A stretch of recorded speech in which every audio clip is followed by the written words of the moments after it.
บทนี้เขาสิมาเรียนวิธีการติดตั้งโปรแกรม CCleaner เป็นโปรแกรมที่ช่วยทำความสะอาดคอมแล้วก็ปรับแต่งให้คอมมีความไวขึ้นเนาะซึ่งข้าพเจ้าได้โหลดมาไว้บทนี้แล้วเนาะโปรแกรม CCleaner ที่แต่มัน extract ไฟล์ออกนี่เนาะ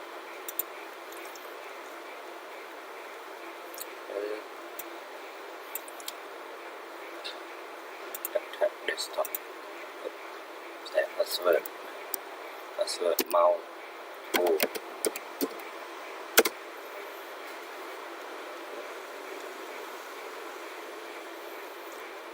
นี่เนาะโปรแกรม CCleaner การติดตั้งบ่ยากมีแต่เข้ามาแล้วก็คลิกนี่นะไฟล์ติดตั้งผมก็ yes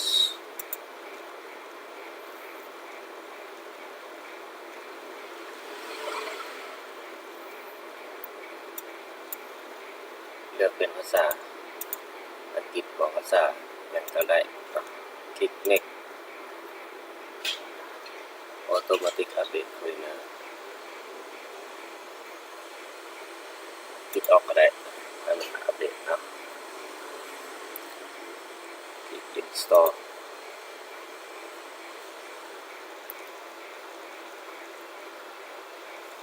คลิก finish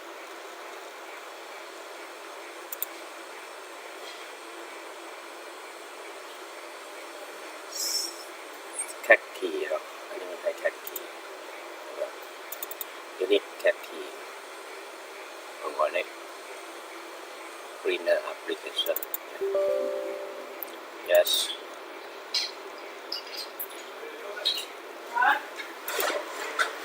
อันนี้มันใช้ชื่อ cat key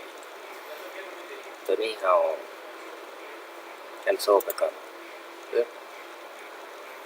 เอาสิ cat key อันนี้คือการติดตั้งสำเร็จแล้วเนาะตอนนี้นี่คือหน้าตาของCCleaner